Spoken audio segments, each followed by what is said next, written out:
noite, prepare-se para saber do futebol muito além das quatro linhas. Estamos começando uma edição do Cartão Verde especial, mas antes de embalarmos no papo, confira alguns destaques do programa. No empate que valeu a classificação do Palmeiras para as quartas de final da Copa do Brasil, a torcida não perdoou nem Daverson, nem Lucas Lima. Bahia goleia o Blume na Fonte Nova e avança na Copa Sul-Americana. Santos avança na Libertadores como líder do grupo, mas fica no 0-0 com o Real Garcilasso. Um papo com o ator Nuno Léo Maia, que já foi jogador na vida real e em breve estará na TV, na pele de Tio Jair, um craque dos anos 70. É isso, senhoras e senhores. Nosso passeio pelo mundo esportivo passará pelo humor da torcida alviverde, que anda fazendo questão de deixar bem claro o que lhe agrada e o que não lhe agrada no time de Roger Machado. A era pós-Carille no Corinthians já começou sob o comando de Osmar Loz. O Santos ficou no 0-0 melancólico com o Real Garcilasso agora há pouco na Vila.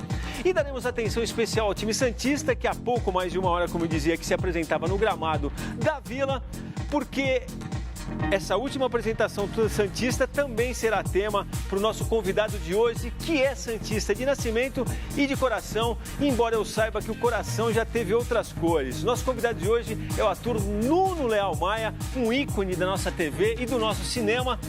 Acaba de gravar a série Chuteira Preta, que tem o futebol como tema, e em breve será exibida pelo canal Prime Box Brasil. O Nuno já jogou no time juvenil do Santos, foi técnico de times do futebol do Paraná, do Rio de Janeiro, e a partir de agora vai conversar com a gente sobre o futebol e sobre a vida. Aqui ao meu lado, os titulares do Cartão Verde, Vitor Birner e Celso Unzelt. Vocês sabem que trata-se, na verdade, de um trio, mas hoje, infelizmente, o nosso Rivelino precisou estar ao lado da família. E a gente torce para que na quinta-feira que vem ele não tenha essa necessidade e esteja aqui formando com a gente no Cartão Verde. Alegre. Nuno, alegre. Obrigado, Nuno, pela visita. Boa noite a vocês. Prazer enorme estar aqui com vocês. Aquele São Paulino que apareceu lá era você mesmo, era isso? Era eu mesmo. Eu só quero mandar um abraço para o Rivelino aqui. Sinto não estar do lado dele aqui hoje. Sentimos porque todos. É uma pessoa que eu gosto muito. E muita força aí, muita saúde para sua mãe, que dê tudo certo, né? E abraço também para o pessoal lá dos teus amigos lá de Santos, o Armando Gomes, que tem um programa que... Esporte por esporte. Que rivaliza com o teu. Daqui a pouco vai rivalizar com a gente aqui. Mas ele é o dono da TV, o programa dele tem 3 horas por dia. Vicente lá. Cassione, Rui de Rossi. E o do Nível Ribeiro dos Santos, o Tururu também, que é fã do teu programa, do Vitor, adoro o Vitor Bia. Legal, vai Mas aqui. era eu, sim, era eu. Era você? Vitor. Depois a gente vai ter que explicar como é que aconteceu que você virou casaca. Mas tudo bem. Podia ser pior. Eu virei casaca por fatores... Não, eu sempre gostei do Santos, mas era uma rivalidade que eu tinha com meu pai, né? Que a gente saía de Santos para assistir jogos aqui na época do Dias e Benê, aquele Meiuca, Prado, Terto e Paraná. E o São Paulo começava sempre ganhando, mas terminava perdendo. Eu vi um jogo aqui que eu vim com ele, nós saímos de Santos aqui assistir. Aí, primeiro tempo, 2-0 para São Paulo, o Dias lançou o Benê fez o gol, depois o Benê lançou o Dias fez o gol, 2-0. Falei, agora você está frito e tal. Antes de acabar o primeiro tempo, estava quase acabando, Pelé e Coutinho fizeram 2-2. Eu falei, isso não está me cheirando bem. Quando acabou o jogo, segundo tempo, mais 3 do Santos. Mas isso não era só com o São Paulo, né? O Santos fazia isso com quase Mas todo mundo. na minha cabeça era só São Paulo. Eu torcia muito por aquele time de São Paulo. E era isso. Aí eu falei, mas aí quando fui morar no Rio e tal, começou aquele negócio de Santos, não sei o quê, Santos. Eu comecei a achar que o Santos também merecia o meu apoio. E aí ficou Santos, sempre Santos. Bom, a nossa enquete de hoje tem como tema a grande decisão do torneio de clubes da Europa, a pomposa Liga dos Campeões. De um lado estará o Real Madrid, com a sua respeitável coleção de conquistas no torneio, e do outro o Liverpool, a quem não falta camisa e muito menos pulsação nesse momento. E aí, da Real ou da Liverpool? Envie seus comentários a respeito, participe do programa com a gente. Estamos no Twitter, como sempre, hashtag Cartão Verde. Da Real Madrid ou da Liverpool? Real. Real? Pô, Zidane não falha, eu acho. Apesar do Salah ser show de bola e o Firmino está muito bem com ele ali. Mas eu acho que Zidane é Zidane, né? É um dos maiores jogadores que eu vi jogar na minha vida. É um dos maiores que eu vi jogar também. E o treinador está indo muito bem. Celção, não tem para ninguém aí, né? Da Liverpool com larga vantagem. Eu acho que, na verdade, isso aqui é mais um desejo das pessoas de dar uma variada nesse eixo, Real Madrid, Barcelona, eventualmente Bayern, né? A Copa dos Campeões está meio viciada nesse sentido. É mais uma final seguida do Real. As pessoas estão apostando no Liverpool em 67%, contra 33% do Real Madrid. Eu acho uma final muito equilibrada. E por ser equilibrada, eu acho que camisa os dois têm, mas o Liverpool é uma camisa de mais de trás. A camisa do Real é mais recente em disputa da Copa dos Campeões. Tem o Cristiano Ronaldo. Jogo que o Cristiano Ronaldo não faz gol é exceção. Talvez aqui tenha até uma contradição, viu? Porque a gente quer sempre ver o futebol espetáculo. Talvez aqui ganhe o time que se defender melhor. O Liverpool é uma cidade meio mágica, né? Já teve Beatles, já teve... tudo pode acontecer. Não sei. Até o egípcio desabrocha pro mundo do futebol, né? Porque o Salah era outro antes de chegar lá, né? Não era, né? Não era. Não era esse Salah. Eu acho que na bola dividida ainda dá Real Madrid. E teu voto é pra quem? É pro Real Madrid. É pro Real Madrid? Tá aí um cara racional. Eu não voto pro Real Madrid. Eu tô dizendo que o Real Madrid vai ganhar. Mas eu vou confessar pra vocês que eu acabei sendo contaminado por essa febre aí. Também eu sou contra hegemonias. Acho que o Real Madrid tá jogando uma bola redonda. Realmente, se for perguntar qual é o time do momento hoje, é o Real Madrid. Mais do que o Liverpool, mas vou votar no Liverpool. É curioso, porque se o Real Madrid perder esse título, será uma temporada muito ruim. Porque já perdeu o Espanhol, já perdeu a Copa do Rei. É verdade. Pode ter até uma guinada no futuro do Real Madrid. O Madrid tem dinheiro suficiente para falar que quero brincar de outra coisa. Então acho que é o que pode acontecer. A brincadeira deles é essa, né? A brincadeira deles é cara. Então, o Liverpool chegou na Liga dos Campeões jogando melhor que o Real Madrid. Concordo com o Celso, camisa mesmo patamar. Discordo um pouco da camisa de antes, eu acho que camisa é camisa e é quem veste a camisa que acaba fazendo diferença. Eu acho que o Real Madrid tem uma vantagem porque os jogadores estão acostumados aos grandes jogos. Para o Cristiano, ele vai entrar ali, é mais um jogo gigante e ele está muito confortável ali. O Salah mantém o padrão no jogo gigante. O Firmino mantém o padrão no jogo gigante, jogador por jogador. Principalmente do meio-campo e na defesa, o Madrid é bem melhor que o Liverpool. O Sérgio Ramos, por exemplo, zagueiro decisivo, jogador de hegemonia e tal. Agora, o Madrid faz uma temporada com muita oscilação. Eu só acho que você está exagerando, porque tudo bem que a final tenha outro peso. Mas o Liverpool já se provou em partidas que tinham uma magnitude... Mas quase foi com a Roma, sofreu. Com o City, se não tem o gol impedido ali, estava começando a desandar. Não é uma equipe tão coesa assim para se apostar. Liverpool vai ganhar. Eu vou ser honesto, eu vou na linha do raciocínio do Vladir. Eu não gosto de hegemonias, eu acho isso ruim para o futebol. Para o futebol ia ser muito melhor se o Liverpool fosse campeão, os madridistas, não é uma provocação, que me perdoem. Mas se eu tivesse que apostar meu dinheiro, eu colocaria que o Madrid vai ser campeão. Apesar de meu palpite para o jogo ser um empate. Eu vou falar na linha do... É um jogo só? É um jogo só. Aonde vai ser? Na Ucrânia. Kiev. Na Ucrânia? Agora que é a Copa do Mundo da Rússia, Ucrânia. Me disseram que teu time não é aquele que você prega e anda por aí, que teu time de verdade é o Steaua Bucareste, é verdade? Não, isso não é verdade. É porque meus pais, minha mãe, falecida, e meu pai, nasceram na Romênia. Se eu fosse romeno, eu nem sei se eu teria pelo Steaua Bucareste. O Mircea, Mircea, tem as pronúncias erradas e aprendi em casa as pronúncias certas. Se eu fosse torcer para o time na Europa, seria o Nottingham Forest. Qual? Nottingham Forest, bicampeão da Liga dos Campeões, terra do Robin Hood, 78, 79. Né? Seria o time que eu tenho mais simpatia. Agora, torcer, eu só torço pro time, todo mundo sabe qual é, eu não preciso ficar aqui falando. Todos esses times já foram campeões, não da Liga, mas da antiga Copa dos Campeões. O Steaua ganhou, o Nottingham ganhou 2. O Nottingham subiu, foi campeão inglês, ganhou 2 Ligas dos Campeões e nunca mais ganhou nenhum campeonato importante. Ele ganhou 2 Ligas dos Campeões e 1 campeonato nacional. Brian Clough. Só para passar uma régua aqui, a hegemonia, se fosse só do Zidane, eu votava. Porque o Zidane, eu concordo aqui, fecho com o Nuno, realmente é um cara que está muito acima de tudo que eu vi. Vou citar aqui duas pessoas que passaram pelo nosso Facebook e deixaram um recado para você. O Alberto Finger, que escreve, putz, que legal, esse cara é uma entidade da TV e do cinema brasileiro. E o Leandro Paulo, pergunta clássica, em 95 ele foi treinador lá no Paraná. Será que ele ficou balançado em deixar de ser ator para seguir apenas com futebol? Você pensou nisso?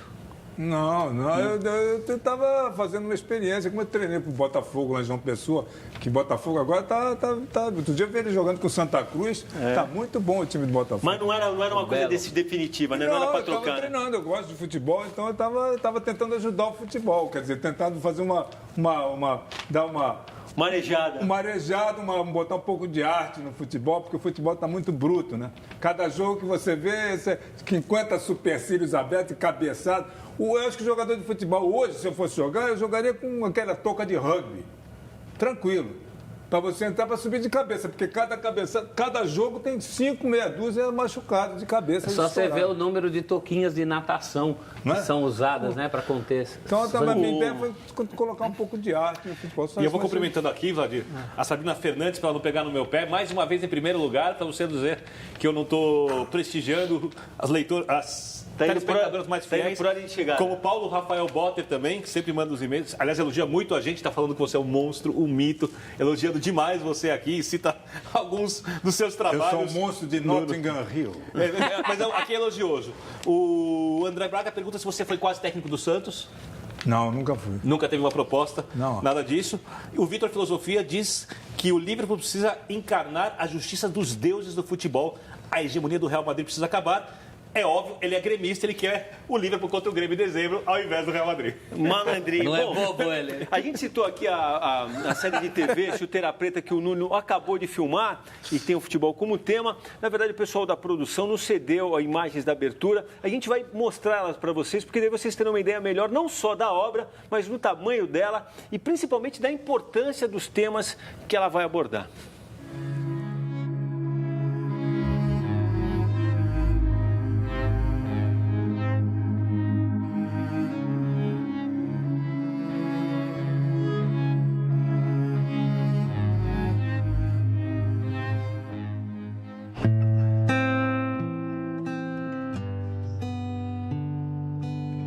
I told you about my loss.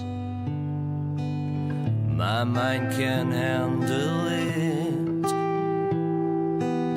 I need to take my time. The only truth to me. The past is coming down in the worst way. I cross my sweetest line. My pain is not a shame. What can I lie about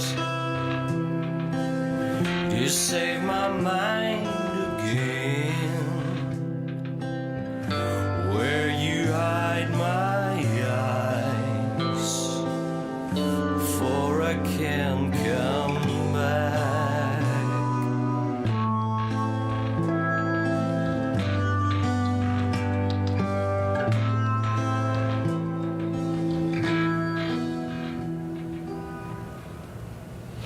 Bacana perceber o tema. Agora, vocês fizeram questão, eu vi que, até pelas coisas que eu li, que vocês fizeram questão de deixar claro que isso não são fatos reais, na verdade. Mas o que tem de mais real aí, você acha, Nuno? Essa questão da religião no futebol, a realidade social que o jogador vive, de sustentar outras famílias? O Paulo foi de uma felicidade, o Paulo Nascimento, o diretor, foi de uma felicidade incrível quando bolou essa ideia.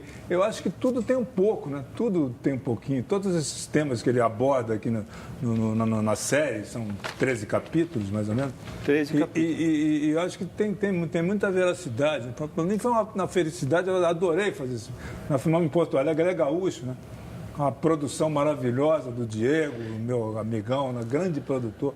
E o Paulo tem uma equipe fantástica e ele conseguiu fazer uma série que eu acho que vai dar... É um drama, você acha? É um drama total, né? Paulo é dramático. Paulo só faz filme dramático. A gente separou também três imagens aí que você vai poder falar pra gente, até para falar um pouco do tio Jair, que é o seu personagem. Você pode me corrigir se eu não estiver preciso. Na verdade, é um cara que foi craque nos anos 70, mas na verdade pouco ligava para dinheiro e para fama, que no final, nos dias atuais, era dono de um bar, mas é quem se encarrega de fazer o ator principal, Márcio Killing, se interessar pelo futebol de novo, é isso? O fato foi bom também. O Márcio Killing é um cara que joga bem, ele jogou no nosso time de artista, ele é um centroavante ótimo e sabe jogar muito bem.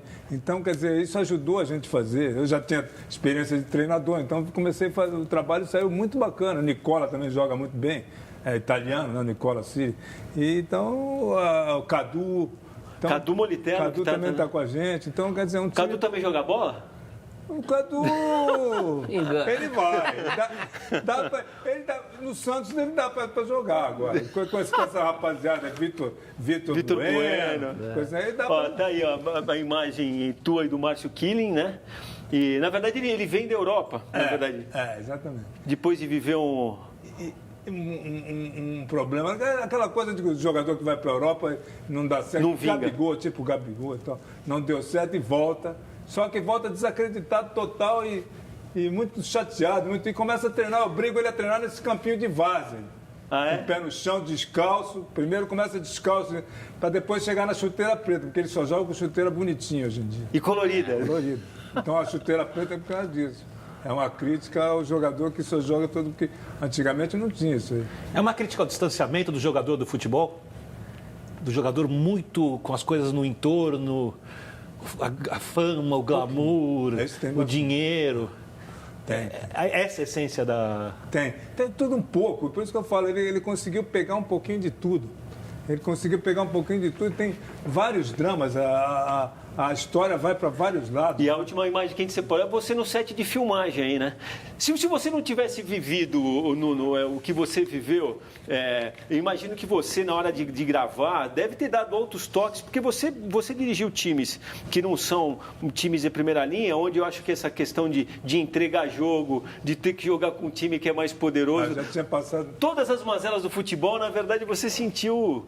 Senti, mas o Paulo é que captou isso tudo, entendeu? E tudo isso eu já tinha sabido. E eu não consegui captar. Agora, quando ele mostrou aquilo aí para mim, quando ele mostrou na realidade, é que eu vi que coisa bacana, que trabalho bonito do Paulo. Muito bacana. Começar do título, né? Chuteira preta, porque outro dia precisei comprar uma chuteira, eu não achei preta.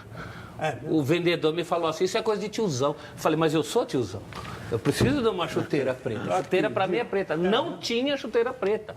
Você tem que pintar a chuteira de preto, se você quiser. Agora exatamente está surgindo um movimento onde você consegue achar com mais facilidade. Mas, por exemplo, lá no Autônomos, por exemplo, onde todo mundo queria uma chuteira preta, ninguém queria uma chuteira colorida, muitas vezes era um dilema para você conseguir uma chuteira preta, um dilema. Não acho. A última chuteira que eu tive era azul. Tudo bem. Até eu jogar, quando eu jogava... Azul brilhante, azul discreto? Azul discreto. Azul discreto. Tá. E é um contraste também com outro personagem que eu lembro que o Nuno fez na novela Vereda Tropical. Ele era o Bertazzo, do Cantareira, que era um time de várzea.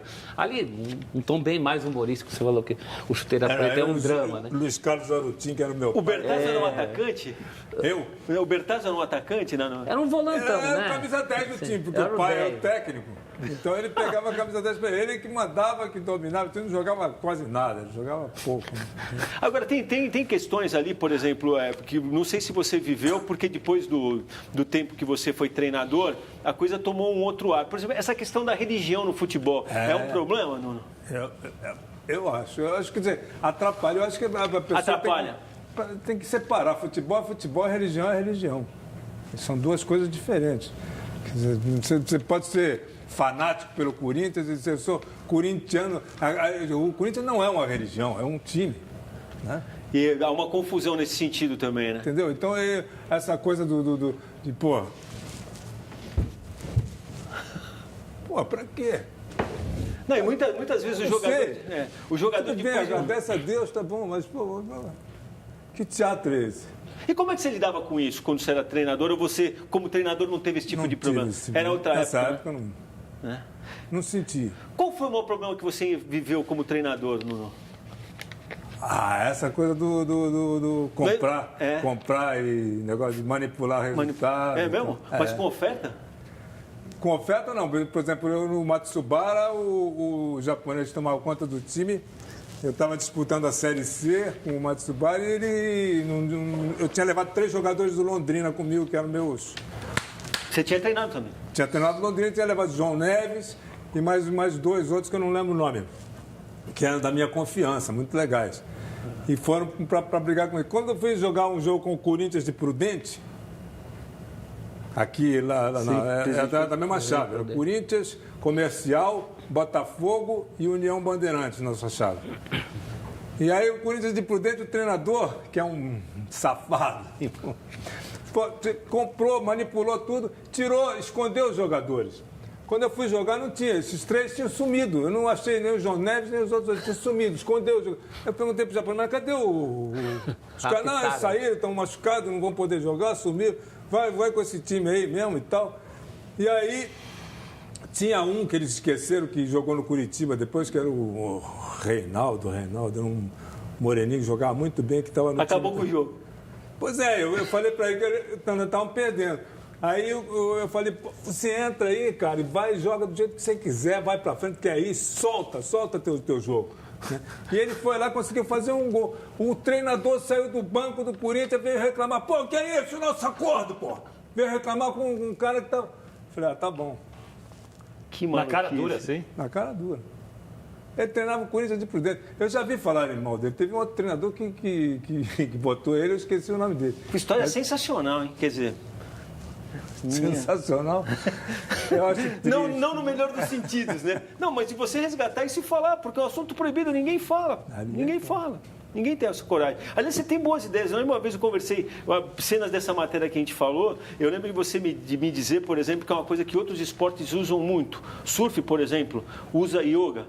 Não? Passa longe do futebol, parece um assunto proibido. E você falou pra mim, falou, Vladir, se o futebol usasse yoga, a vida... Mas eu tentei fazer isso no Londrina, porra. Aí os caras, os preparadores, porra, vai entrar nesse cara desse cara, não, que ele é viado, porra. Artista viado, vai fazer, porra, coisa de yoga, de balé, que é isso? É um meio muito conservador, né? Porque segundo o Nuno, a vida do jogador, na verdade, a longevidade do jogador iria muito além. Exatamente. Ele conseguiria jogar por causa da questão de mobilidade, essa coisa toda. Era bom fazer.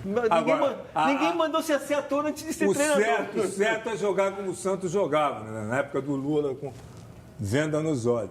Aí você fazer um futebol de cego que joga assim e treinar. E o nosso time de futebol de 5 joga muito, que ganhou tudo, ninguém para. Já que você falou do Santos, vamos entrar no Santos, que é o time do nosso convidado, jogou agora há pouco, encarou o Real Garcilaso, para quem tinha perdido na estreia, fez uma partida sofrível. O placar terminou em 0-0, como o Estudiantes venceu o Nacional, o time santista manteve a liderança do grupo. A gente vai rodar as imagens do jogo aí, realmente, e me chamou a atenção ainda aqui na transmissão, eu vi comentarista Celso Unzelt dar uma aliviada para o Santos, então, que a gente vai ver aí, até criou oportunidade, mas é muito pouco para o time. É pouco, e esse jogo do Santos de hoje me fez pensar filosoficamente em como o futebol tá chato para ser apresentado para alguém que vem agora, porque o roteiro é sempre o mesmo. É um time como o Real Garcilaso, que se defende com uma linha de 4, outra de 5, um time brasileiro incompetente para furar o bloqueio, né? E você fica nessa situação constrangedora. Eu estava na casa com a minha filha, que já não gosta de futebol, hoje ela passou a odiar. O Santos fez muito pouco. E o Santos tem condição. O Gabigol, por exemplo, que o Nuno citou aqui. O Gabigol é um desperdício. Tem que arranjar um jeito dessa bola chegar no Gabigol. Porque senão ele vai ter vários jogos desse jeito. Mas ele não estava bem hoje, né? A gente viu uma isolada dele. Ele não está bem há muito tempo. Mas ele sabe jogar. Pouco chega nele. Outra coisa que me espanta muito, por exemplo, é uma coisa deles terem emprestado. Tem um jogador que eu falo toda hora, que é um jogador... mas ele não tem técnica, ele não tem técnica. Então o Santista quer jogador que tenha técnica. Eu falei, mas eu quero gol. Gol aqui pode... Então emprestaram um centroavante raro hoje em dia para o Avaí, que o Geninho está usando muito bem e que está fazendo gol todo o jogo. É o Rodrigão. Entendeu? E dispensou o Rodrigão. Quer dizer, o Santos precisa de gol e não tem... mas ele não tem técnica. Eu falei, Serginho Chulapa tinha técnica. Qual a técnica que tinha Serginho Chulapa? Dadá Maravilha tinha... Kleber Santana tinha técnica, era goleador do Santos. Não... E o Rodrigão, a bola bate nele e entra. Mas, o que eu vou fazer? mas o Rodrigão, quando ele passou pelo Santos, também ele na verdade, não virou, né? Mas Ele tem fez gente que atrai o gol. Tem gente que atrai o gol. Ele vai na posição, está no lugar certo, na hora certa. Esse Vitor Bueno pode jogar o jogo a vida inteira, não vai conseguir fazer os gols que faz o Rodrigão. E para essa receita que o Celso falou, de encontrar um time parado ali, você via que até o menino, o Rodrigo, hoje, na verdade, estava numa imprecisão danada, não conseguiu formatar uma jogada. Está num time que está perdido, né? O time não tem uma liderança em campo. Uma liderança que, se, por exemplo, preservasse o Ricardo Oliveira, teria. Aliás, a liderança, até na seleção, nós não temos também. Isso vai ser uma coisa que a gente precisa resolver, né? Acho que o Daniel era uma liderança que a gente não tinha certeza se seria eficaz, mas era uma liderança. Eu acho que Paulinho ainda pode ser que Está com moral, né? Agora uma coisa que você fala, o meio-campo do Santos é um meio-campo que protege razoavelmente e cria pouco. Parece anêmico, pô. Parece que está com anemia. Eu já falei, o jogador está jogando. Você vê que experimentou uma semana, 2, 3, está jogando 10 jogos. Não dá certo, não adianta você insistir. Ou você acerta os lugares. O Dodô joga de lateral esquerdo, não é a dele, pô. Ele joga no meio. E o Dodô é um cara que até tem jogado bem, né? Mas é do meio, ele é do meio. Eu acho que ele é do meio. Não, e você vê, na verdade o Jair tinha uma dificuldade hoje com questão dos primeiros volantes, o Alisson tá fora, o outro também. Na verdade encheu de atacante ali, de repente, cara que não sabe conseguir. Esse que jogou hoje não é ruim, não. O Diego Pituca, que saiu depois para entrar o Copete. Eu acho que em relação ao ano passado... Ele estava bem, aliás, teve gente que reclamou. Você entendeu uma coisa? Perdeu o Bruno Henrique, perdeu o Ricardo Oliveira em relação ao ano passado, e mesmo não sendo o jogador com mais empenho, o Lucas Lima, por exemplo, nesse jogo agregaria. A bola chegaria um pouquinho mais. Então ali tem uma dificuldade de construção, de alguém que pense o jogo, do jogador que resolve a partida. E o técnico que adora contra-ataque e marca muito.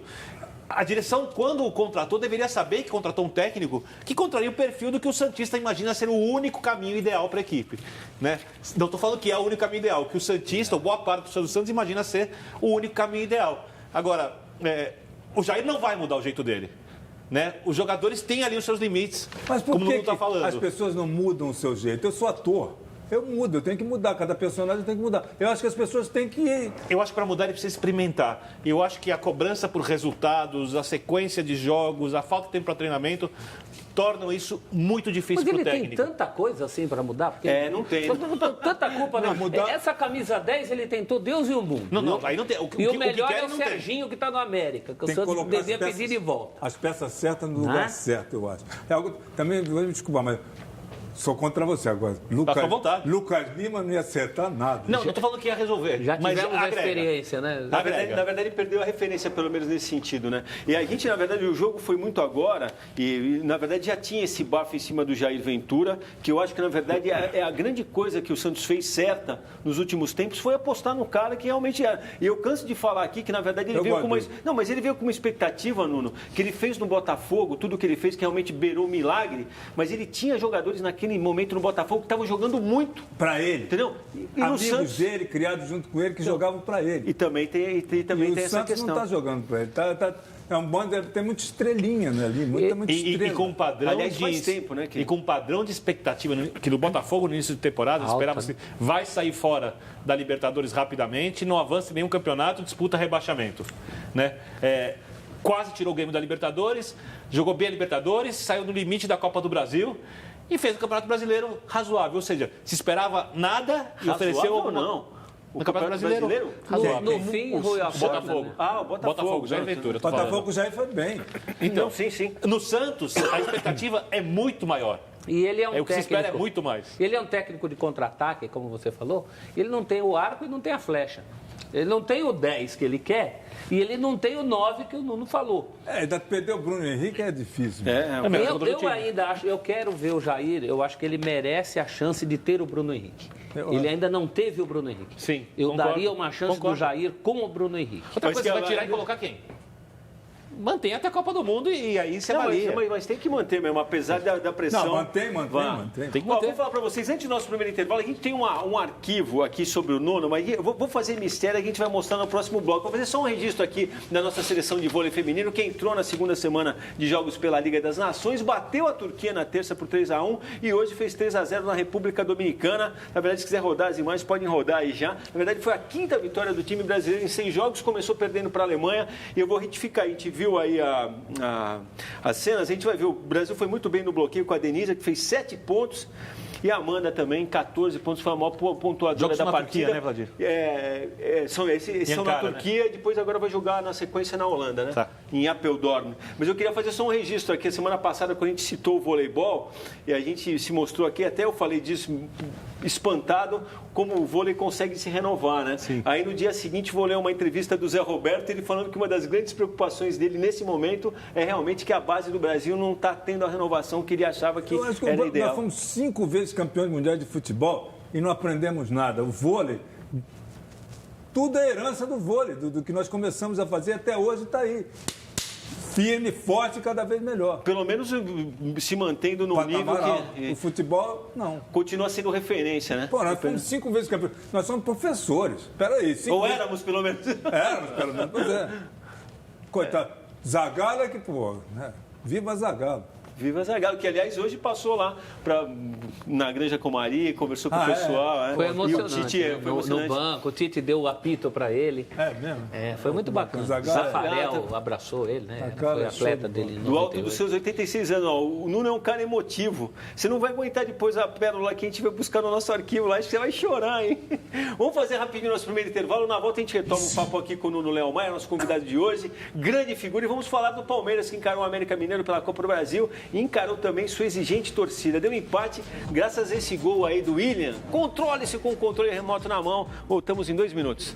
Olha o gol aí. Bonito gol, hein? Né?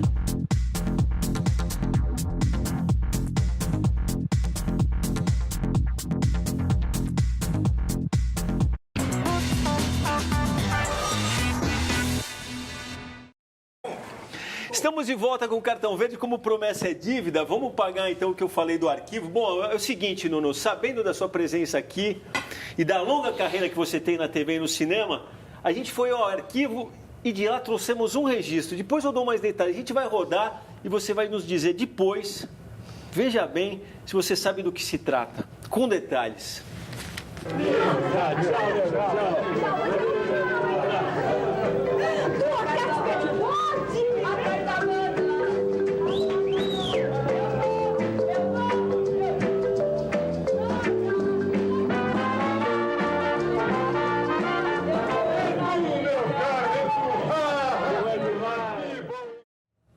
Ué, isso não era TV Tupi? Foi bem, começou bem, e o resto? Pois é, Dom Camilo e os Cabeludos, não? Não, os cabeludos eram, mas não era. Ué, eu trabalhei com a Tereza Sodré, era eu e ela. Você sabe que ano é isso? Deve ser 1971, 70, 71. Tá bem de memória. A gente, na verdade, a gente se impôs o seguinte desafio. A gente foi no arquivo e vamos lá procurar o registro mais antigo que a gente tinha aqui no Centro de Documentação. Dezembro de 72. Mas isso... Por uma noite feliz. Esse é um teleteatro. Um teleteatro. O que você está falando na Tupi era... O Dom Camilo era o Otelo Zeloni e ela era a Kátia Peribodi. Que era, mas que não era era sobrinha. Estava ali comigo aqui? Eu acho que coincidentemente era. Eu vi o Zara. Por isso é que eu achei que era o... Não, aí tem Carlos Zara, John Herbert, Antônio Fagundes, Terezinha Sodré, Eti Fraser, Tony Ramos. Quem dirigiu esse especial? Não sabe? Putz, não tinha direção lá, é um pecado a gente não saber. Né? O que eu sei, você falou de diretor agora, o que eu lembro entre os atores está o Denis Carvalho também. O Denis também. Está o Denis Carvalho também. Você está bem de memória, hein? Trabalho com isso, né? Não, ele quando viu a camisa do São Paulo lá, falou que aquele ano é 53 e recitou o time de São Paulo campeão de 53. Olha, Poi... Eu lembro melhor o outro, é Pode Só de Mauro, que aquele que jogou contra o Pelé também, Dino, Vitor e Riberto, mas tinha pé de valsa, Bauer e Alfredo também. 57 é 57. Dino e Riberto. Esse pé de valsa, Bauer e Alfredo é 53. 53. Depois Mauri, Gino, grande Gino. Prefeito do Morumbi, saudoso. Gino tinha técnica. Gino era Rodrigão. Segundo maior artilheiro da história do São Paulo. Era Rodrigão. Maurinho, Gino, Zizinho e Canhoteiro em 57. Em 53 era o Canhoteiro. Era brincadeira. Eu cansei de ver o Canhoteiro no Essa comparação que fazem do Canhoteiro com o Garrincha é exagero? Não. É por aí. Só que o Garrincha era mais sei lá, não sei, o Garrincha tinha uma coisa que ele era milagroso, assim, que ele fazia gol pra caramba. O Canhoteiro não. O Canhoteiro era meio... Driblava e às vezes fazia, às vezes não. Ele não tinha o carisma do Garrincha. mas era muito bom. Agora vamos colocar os tuiteiros no jogo. O Zé Luiz fala que é uma alegria ver você aqui. Fala que entende muito de futebol e está fazendo falta na televisão por pouco tempo. A gente vai poder ver o Juteira Preta. O Juan da Valentina disse que o Liverpool vai ser campeão. A Sérgia Percassi diz: salve Nuno Leal Maia. Grande figura. Beijão da amiga Sérgia. O Célio Alves de Souza diz que o Real tem alguma coisa que acaba fazendo ganhar o jogo, né? O Michel Gebandi diz que o Real é favorito. O Paulo Pacheco diz que Vadir, fazendo hoje 32 anos de casado, manda um abraço para a dona da pensão, Dona Deise. Paulo Pacheco. Dona Deise, a dona da pensão, nosso abraço aqui, não só meu, como de todo o time do Cartão Verde. O Paulo Pacheco, que não é esse Paulo Pacheco que o Celso às vezes cita aqui. É ele mesmo. Ele já fez questão de dizer que não é ele, que ele é outro Paulo esse Pacheco. Esse é 32 anos, o Paulo Pacheco nem tem óbvio. Mas só um grande é dos mais assíduos tuiteiros do Cartão Verde. E com boas opiniões. Dona da pensão, por favor, trate bem o seu Paulo, hein? E grande Arthur Federrache, grande Nuno Maia, ele que já foi pai do John Lennon e Ringo Starr, novela Top Model. Quem é Arthur Federrache? É o nome do Pedro. Do inteiro, pseudônimo dele. Bom, porque eu não peguei. O Federrache não... Aí é demais, né? Não dá. E o Ale pergunta qual é a camiseta, por baixo dessa tocou uma do Ramon, estava frio, por isso vesti essa por cima. E é o seguinte, vamos falar do Palmeiras, que fez o jogo de volta contra o América pela Copa do Brasil, levou um gol no primeiro tempo, aí a torcida mostrou aquele velho humor com o time alviverde, que no segundo tempo conseguiu chegar ao empate, mas nada muito além disso. Vamos aos lances do jogo. Eu vou falar uma coisa para vocês, algumas coisas dessa... A gente vai ver depois, e a gente citou isso aqui até na hora que a gente passou os destaques do programa, porque a torcida realmente, na hora que foi anunciado a saída do Daverson, aí tá o gol, né? Situação legal, aliás, o Carlinhos aí que dá o passe pro Serginho, a gente vai ver a linha aí, ó, tá muito, em condição muito legal, né? Sem a linha, às vezes, dribla um pouco. O América é muito bem treinado, né? O Carlinhos joga bem, esse camisa 8, hein? Joga bem. E o Rafael Moura, que é o chute do Felipe Melo, de longe, mas o Palmeiras também não estava conseguindo virar. O lance do gol é muito bonito, né?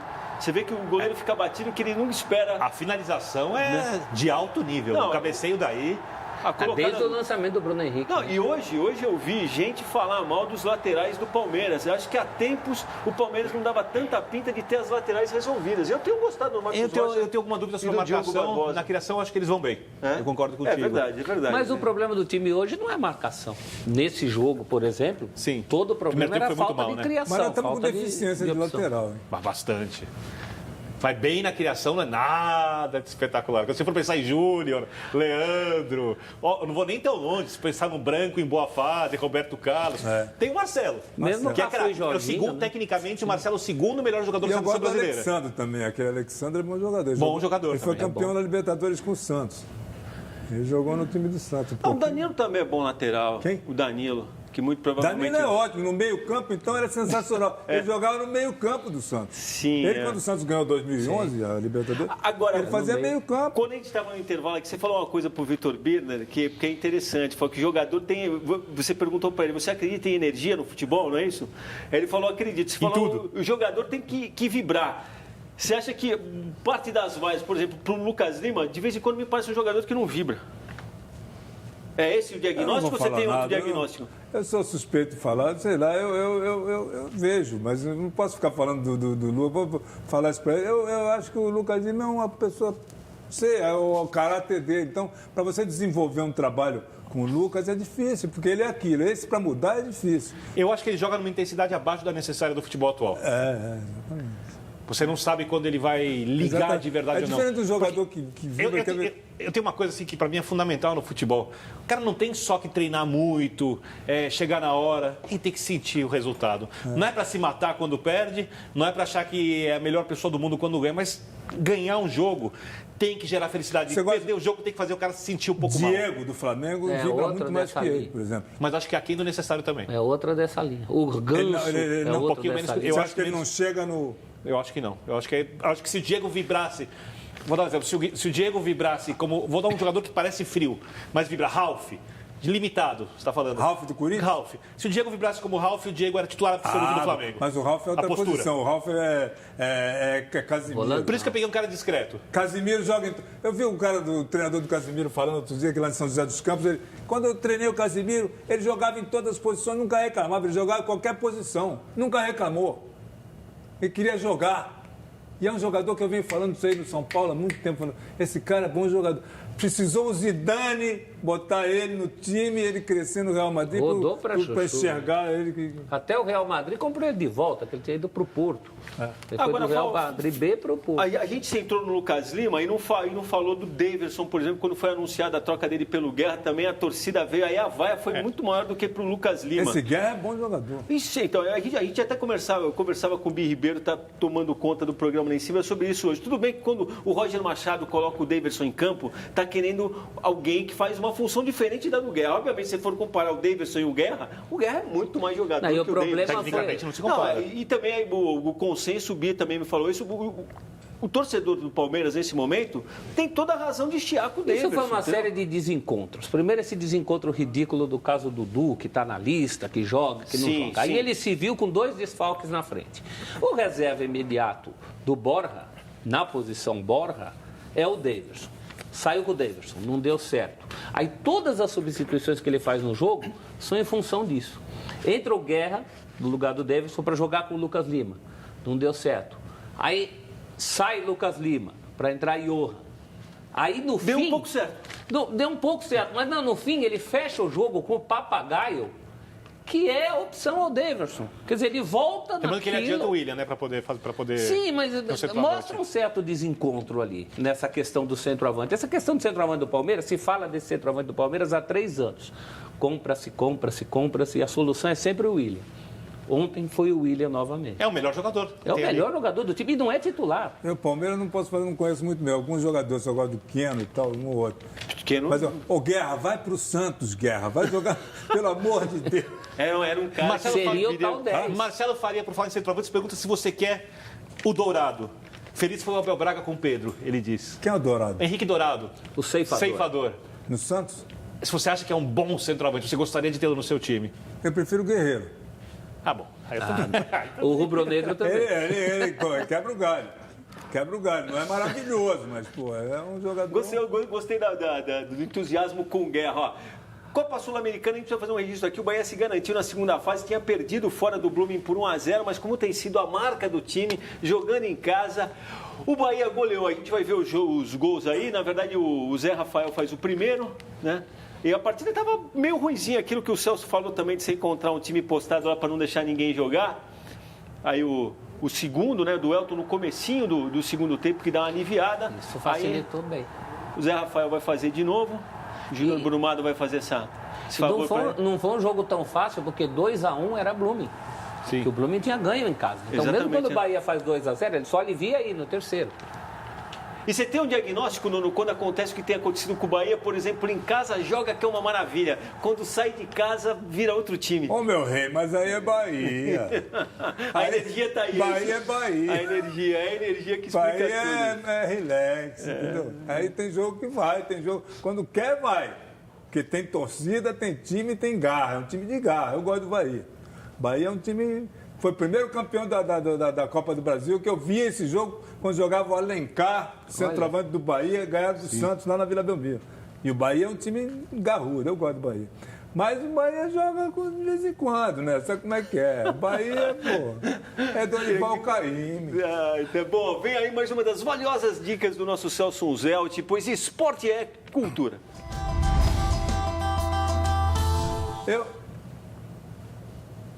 Mais um livro alternativo de futebol, porque desses que você encontra na livraria não tem graça, né?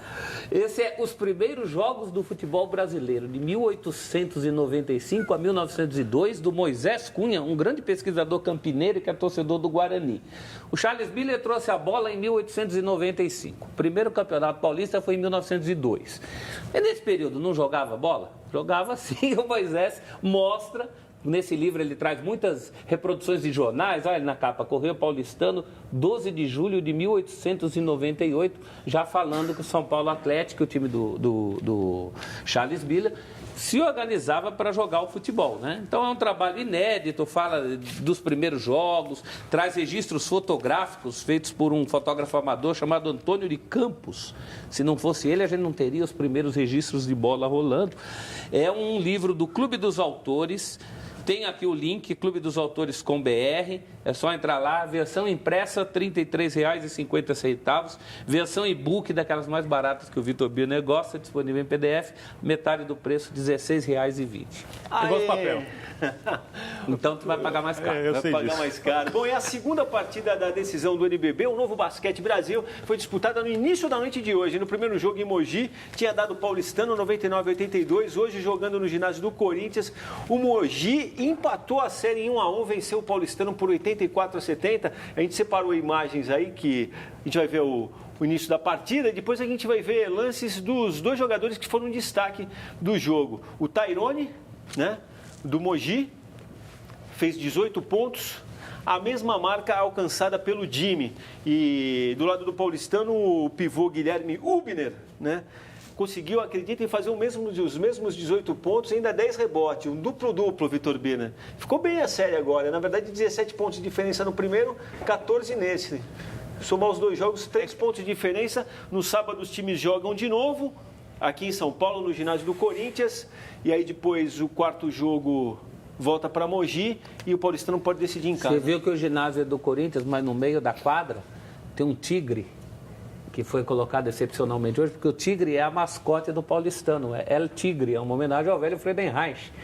Então o tigrinho do paulistano detalhe, hoje pegou onde é o escudo do Corinthians no meio da quadra. Não, você está falando do Bahia, eu treinei futebol no Nordeste, do Botafogo, na Paraíba. E o futebol lá de cima é bem diferente, é mais light, assim, é mais devagar. Você pega com exceção do esporte, que tem um time mais garrudo, né?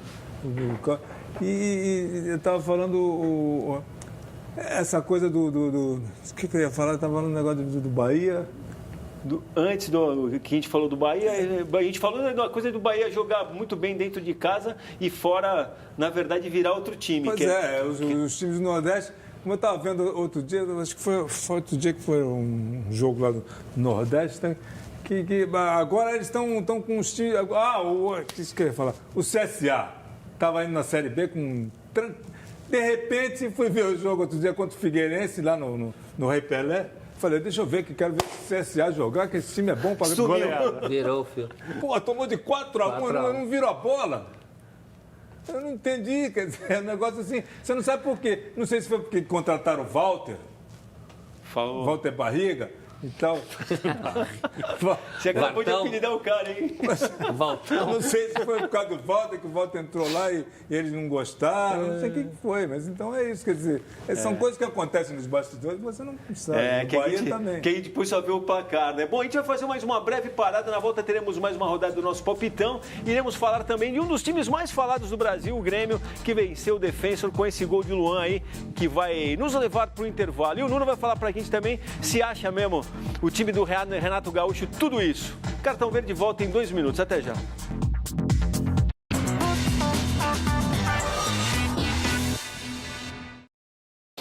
Estamos de volta, vamos falar do Grêmio, que encerrou a participação na fase de grupos da Libertadores, recebendo o Defensor em Porto Alegre, venceu por 1-0 e terminou como líder do grupo 1. Os uruguaios deram um certo trabalho e o Luan, no segundo tempo, fez o gol da vitória gremista, que a gente vai ver aí.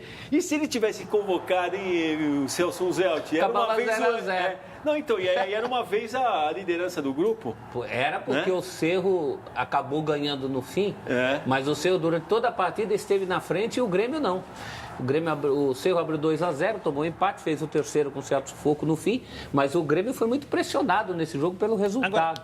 Agora, perguntaram aqui pra gente, já vou achar o nome dele, o Daniel Rospa. A gente comentar sobre esse negócio da lista dos 32 do Tite, poder jogar, não poder jogar. 35. 35. 23 mais 12. Os 23 com os 12. O problema são os 12, né? Então, olha, a FIFA é tão hipócrita, a bobeira é tão grande, que ela quer preservar, obviamente, o seu torneio, então ela quer que os melhores jogadores não se machuquem. Peraí, Vladir. Se ela libera que na Liga dos Campeões os jogadores atuem, sabendo que o torneio é mais próximo do que o período permitido... Qualquer torneio que tivesse em andamento deveria ter... Por autorização é lógico. Mas a FIFA... Criaram um monstro de não deveria ter nada. A FIFA é hipócrita, mas quem criou o monstro foi a gente que joga bola quando o mundo inteiro já parou. Não, isso é indiscutível. E deixou de avisar e pediu a liberação. E também não avisou. A Conmebol pediu Sul-Americana, pediu Libertadores. Eu nem abriria mão para a Libertadores. Sul-Americana talvez porque é mata-mata. Mas você comparar um jogo de grupo de Libertadores, mesmo que na última rodada, com a final da Champions, a final da Champions é a exceção. A circular da FIFA tem mais de um ano. Sim. E ela avisa. Sim. Quem quiser exceção, que se manifeste. A CBF se manifestou ontem ou anteontem, na hora que explodiu o caso do Dudu. Que tinha esquecido de fazer. E fica ainda cobrando que a FIFA não responde. Olha, agora, deixa só, demais. Né? O Vitor aqui, quando a gente estava passando de um bloco para o outro, também me fez uma pergunta que acho que é pertinente. Não dá para a gente passar o programa sem falar na questão do Carille, que foi embora, porque, não sei se era por causa disso que você queria falar, mas eu acho, até escrevi sobre isso, que o Carille viveu e que a imprensa viveu com o Carille nos últimos dias, diz muito sobre o futebol brasileiro e sobre a imprensa também. Não. Acho até que ele falou as coisas de maneira errada quando disse que grande parte da imprensa mente demais, porque na verdade o cara que é o alvo de tudo, quando ele vê uma imprecisão, a imprecisão chega a ele como mentira. Não? Tá. E a gente falar que a imprensa não é realmente, não admitir que a imprensa ou parte dela realmente tem essa imprecisão, seria hipocrisia da nossa parte. Eu concordo com você.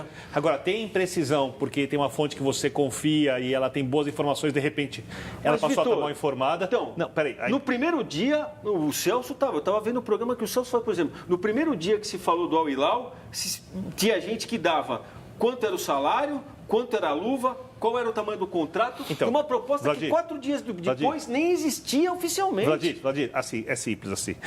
Não é simples. É simples. Não é simples. Na imprensa, como em qualquer setor de trabalho, vai ter todo tipo de comportamento. Ele errou quando falou grande, dia seguinte corrigiu. No mais, eu não tiro nada do que ele disse.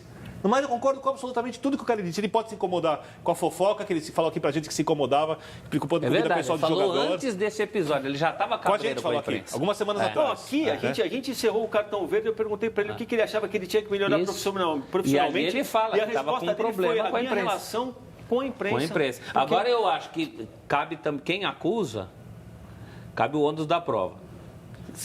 Quem? Celso, ele explodiu. Que mentiras? Ele explodiu. Quais mentiras e quem? Simples assim. Ele explodiu. Foi aqui, foi ali. Então, explodiu e depois corrigiu. E também teve uma, ele fala em maioria. Teve uma questão perversa nisso também, né, Celso? Teve uma questão perversa que ele até citou na coletiva dele depois. Porque boa parte das pessoas que criticaram o Carille, em muitos momentos, usaram a declaração do pai dele como argumento. Isso é uma coisa extremamente... sem sentido. Mas se ele tivesse... o pai pode ter falado. Agora, se forem na tua casa hoje e perguntarem alguma coisa para sua mãe, para o seu pai, será que ele não vai falar uma coisa imprecisa e você vai ser cobrado por isso? Talvez. Mas então cabe a ele dizer onde está a imprecisão. A imprecisão não está no que meu pai falou e coisas assim. Eu acho que ele foi muito pouco específico. Para quem faz uma acusação daquele tamanho, ele devia ser direto. Agora, ele é um treinador extremamente ético, competente e que gosta de discutir futebol. Eu acho que se nós jornalistas conseguirmos ser tecnicamente tão bons quanto o Carille é, na profissão dele, se a média de jornalistas, da maioria, for tão ética quanto ele foi ao lidar com a profissão, acho que a nossa empresa vai ser bem mais rica. Porque o cara realmente é fora da curva, né, Nuno? A gente não viu nada nos últimos tempos tão surpreendente como o que o Carille fez. Você acha que o Carille é corintiano? Não tem ideia. Porque ele perguntou o negócio do Grêmio, ele falou o negócio do Grêmio, e o treinador torcendo para o time ajuda muito, né? Eu acho que o Carille tem um pouco de Corinthians. Você acha que é fundamental essa... O Renato Gaúcho é bom treinador, mas ele, tanto no Grêmio, torcendo pro Grêmio, ajuda muito. Então eu vou te falar, acho que o Carille é corintiano, sim. Pois é. Já está respondendo a pergunta do Luiz Sayag, que queria saber sua opinião sobre o Carille. Muito bom treinador. Tá. Agora, o do Santos, o Jairzinho, ele é Botafogo também, por isso que deu certo no Botafogo. Ele é Botafogo. É uma teoria, hein? É uma teoria ali. O Carille fez um trabalho muito bom, interessantíssimo, né? É tudo. Acho que manteve, segurou, botou uma postura, eu sou assim, jogo assim, bacana e tal. E outra coisa que o Carille falou aqui também, que não foi falado... A gente tem que ir pro palpitão, vamos lá. Super rápido. Ele reclama que nas coletivas falta a discussão sobre dinâmica de jogo, sobre jogador, sobre questão técnica e tática. Comentou isso com a gente aqui, citou um pouquinho também fora do ar. E eu entendo que alguém que goste de futebol queira uma discussão mais aprofundada disso na hora das coletivas. Só para não ficar... o Corinthians perdeu de 1-0... ainda pelo saldo de gols, manteve a liderança do grupo. A culpa não é do técnico, tá? Não vamos começar a criticar o que eu acho também, já adiantando. Para finalizar essa Carilli questão também perdeu do Independiente. Quando eu falei do futebol também, porque a questão do Carilli, na verdade, é um cara muito nobre para o futebol nos últimos tempos, para ser tratado do jeito que foi tratado nos últimos dias. Esse é mais ou menos o resumo do que eu tinha para dizer. Hora de mostrar como o futebol nos dribla. Vem aí mais uma rodada do nosso palpitão. Lembrando que temos deixado lá no nosso Facebook o duelo, para quem quiser se arriscar também. Antes de falar do jogo de hoje, vejamos o que foi dito sobre o anterior. Divirtam-se. Paulo e Santos, sexta rodada, domingo, 4 da tarde. Zé Maria. Nossa senhora, esse jogo é aqui no Morumbi. A molecada do Santos tá voando, hein? Empate, 1-1. 1-1. Eu vou. Você está voando assim, que você falou. Eu vou acreditar no São Paulo. 2-1 São Paulo. Pô, era o resultado que eu tinha. Devia te seguir, né? Você tá bem na vidência, né, Rivelino? Agora tem cavalo paraguaio aí. É? Agora eu vou no 1-1. Vitor Bina. O invicto São Paulo, o rei dos empates, invicto em 12º lugar do Campeonato Brasileiro. Você vê que invencibilidade, a gente falou agora há pouco no Nova Cultura sobre isso, né? Mas passou a semana inteira treinando. Eu tô no 2-2 ou 2-1, essa é a minha dúvida. Eu vou 2-1 pro São Paulo, 2-1 pro São Paulo. 2-1 pro São Paulo. Eu vou acompanhar o craque. Com o dono Rivelino e Malandrinho. Eu ia no 2-2, vou acompanhar o craque. Enfim, chegou a hora do pãozinho do São Paulo cair com a manteiga para cima. Botar 2-0 pro São Paulo. Bom, o Celso acertou, o placar tá assim, ó, o Rivelino segue na dianteira. Como a gente tá em cima na hora, eu vou pedir para rodar e a gente vai tirar aqui com o Tá em segundo, Riva. Em segundo, tá Riva. perseguindo, hein? 7ª rodada, Atlético Mineiro e Flamengo no Independência, sábado, 9 da noite. Dá o quê, Nuno? Peraí, agora... Atlético Mineiro e Flamengo. Os dois que encabeçam. 1-1? 1-1. Celso Zé. 2-0 Galo. 2-0 Galo. 2-0 Galo. 2-0 Galo? Vou no 1-1 junto com o Nuno, hein? E a gente ficou com... Quase fui em 3, hein? A gente ficou com o tempo, porque o papo é bom, o tempo passa rápido. Volta outras vezes para a gente poder falar com o Rivelino junto. Obrigado, espero que tenha gostado. Só quero dizer só mais uma coisa. Apesar de todas as arenas maravilhosas que nós temos aí, viva o Pacaembu. Viva o Pacaembu, muito bem lembrado. Celso Zelt, aquele abraço. Valeu, Gladinho. Vitor Bida. Boa semana. Bom, e a gente falou das finais do basquete entre o Mogi e o Paulistano. Vamos encerrar com basquete também, porque amanhã uma das grandes conquistas esportivas do nosso país completa 55 anos. Eu estou falando da conquista do bicampeonato mundial de basquete, vitória sobre os Estados Unidos, 85-81. A gente falou há pouco no jogo entre o Paulistano e o Mogi, que foi disputado no ginásio do Corinthians, que leva o nome do Vlamir Marques, um dos grandes nomes dessa histórica conquista. Muito obrigado pela companhia. O Cartão Verde volta na próxima quinta, 10h30 da noite. Aquele abraço. Juízo, torcida brasileira. Viva o Pacaembu, citado pelo Nuno. Viva também Vlamir Marques e companhia. Até mais.